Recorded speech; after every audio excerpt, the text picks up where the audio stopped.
Horror movies are the king of single location films. Like, I can't think of another genre that does it as frequently or as well as horror movies are able to do. I think just that in and of itself is pretty impressive. Night of the Hunted is a 2023 movie about a woman that's trapped in an all-night gas station as a sniper terrorizes her and those around her. Now, before I get into this movie, I want to talk briefly about themes and messages. Now, in the past, I have railed against movies that put their message kind of front and center, or at least what I would deem to be front and center in the movie, and how that just never really works for me, as opposed to sort of layering your message into the subtext so that the movie ends up working on two different levels. On the surface level, where everything is sort of happening and what's going on, and then there's the message that kind of just works underneath quietly without you actually saying anything. To me, if you have a message, it's always better to deliver that in a more subtle and effective way if you're not really calling it out. When it comes to themes, they can be tricky and they can cause problems for films because without a central theme, the movie can feel a little disjointed or a little lacking in focus. But if you lean too heavily into themes, it can actually cause problems where it's brought too front and center, and then it becomes more of a message and maybe a little preachy.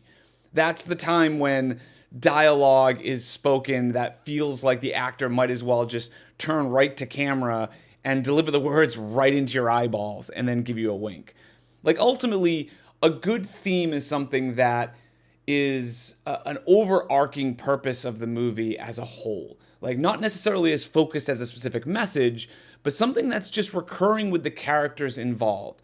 Like, desire for achievement, learning to let others in for more fulfillment, trusting one's instinct versus intellect. Just something that is felt by the characters in a way that drives them in their own journeys.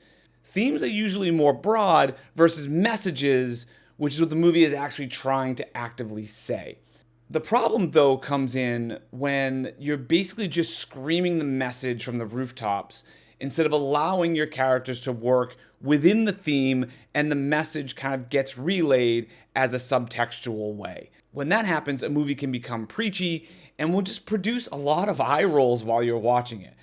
Now, a double whammy, as in with this movie, is when it doesn't even really know what it's being preachy about and can't settle on one thing, which causes so much frustration than if it was just about one thing specifically.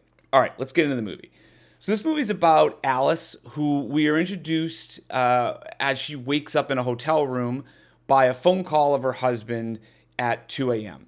And her husband tells her that the highway to her fertility clinic appointment is closed, and so she may want to take the back roads, and that it'll take longer to get there, so she may want to leave earlier.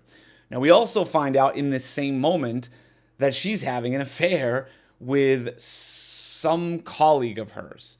And this colleague is driving her to her said fertility clinic appointment, which seems odd to say the least.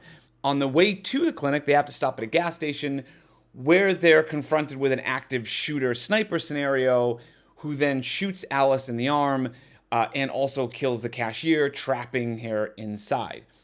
However, we do see that this gas tank inside of Alice's car has been tampered with in some way, which presumably forced them into this gas station at that time, which suggests a premeditation and that this is not some kind of random encounter. Something more sinister is afoot to get Alex into this gas station at this moment. Or at least I think that's the case. I mean, who the fuck knows with this movie?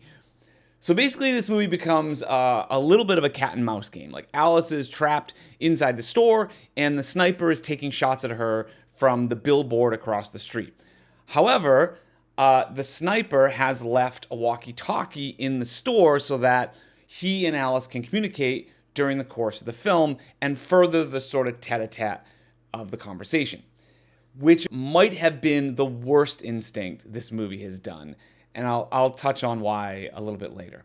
This movie was a classic case of not really knowing what to say, so let's just say everything.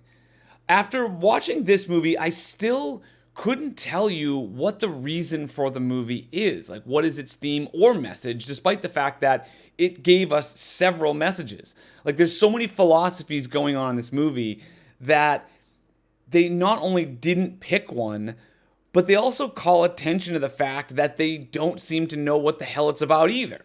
All right, to really get into this movie, I'm going to have to talk about spoilers somewhat right out of the gate, so skip ahead if you don't want to hear anything else.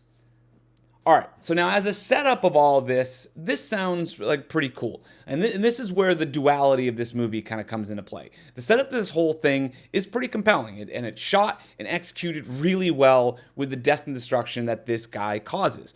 Also, what's great is the cat and mouse game of Alice trying to work her way out of different corners that the gunman continues to put her inside of. All of this works.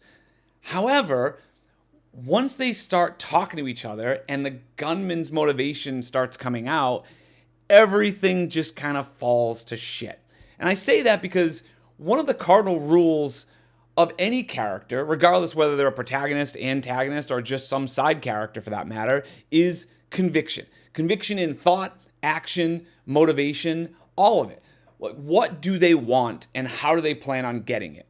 It could be something as simple as they want a glass of water across the room and there's something in the way. Or it could be they want to rob a bank and so there's 400 steps in the middle in order to get to it. The important thing is there needs to be a clear motivation by the individual to accomplish that thing. Even if the decisions made to get to it are flawed. I mean, sometimes it's better if they're especially flawed. In this movie, who knows what the motivation is behind this shooter? I mean, he basically spouts off about 5 different possibilities as to why he is doing what he's doing, and none are actually solidified at the end of the movie. What are we thinking? Was I sent here by your husband? Or my coworker, who you got fired without due process? Or maybe I'm a racist, disgruntled employee, out for revenge? Or I could be someone whose life you destroyed, an anguished father, lost his child, then someone who's just tired of sitting idly by as this country goes to shit. Or I could have followed you back from the convention just to teach you a lesson. Or maybe this is just some random act of violence. Which, all right, if I'm being fair, there is a world in which this movie could work if we never hear from the shooter at all, and she's just sort of left with this mystery killer that she has to then outsmart, and it becomes sort of a simple fight for survival.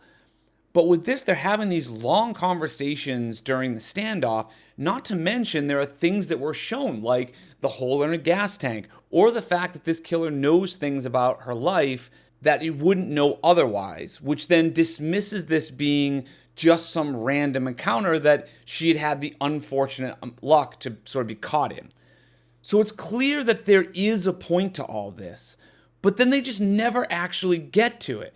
Instead, it's just a series of talking points that you would find at home trolling Twitter or Facebook or some Reddit blog, and ends up committing the ultimate sin for me, which is not only that it becomes preachy and thus boring, but I still don't even know what they're preaching about. Like, I don't care what side of the line you fall on, but the characters shouldn't feel like mouthpieces and instead should feel like real people and true to their own beliefs, whatever that happens to be. But when you have no idea what those beliefs are, it's like trying to play a game of charades where the person keeps changing the answer every time someone guesses. Anyway, it's all kind of a shame because it all takes away from the fact that this movie is actually put together fairly well. Like I said, it's shot really well. It has some really solid acting from the main girl, Alice, played by Camille Rowe. I didn't love the actor who played the gunman. I mean, I know he didn't really get much to work with dialogue or script-wise, but he just still wasn't able to elevate any of the material either. I mean, perhaps if the shooter was a bit more charming and interesting instead of sounding very one note and flat the entire time, it might have made for an overall more enjoyable experience. I mean, the rest of the supporting cast was pretty fine. The high point for me, though, had to have been Alice's ingenuity and resourcefulness throughout the movie as she sort of fights for her life. There was some pretty clever ways that she had to kind of get out of the situations that she was in.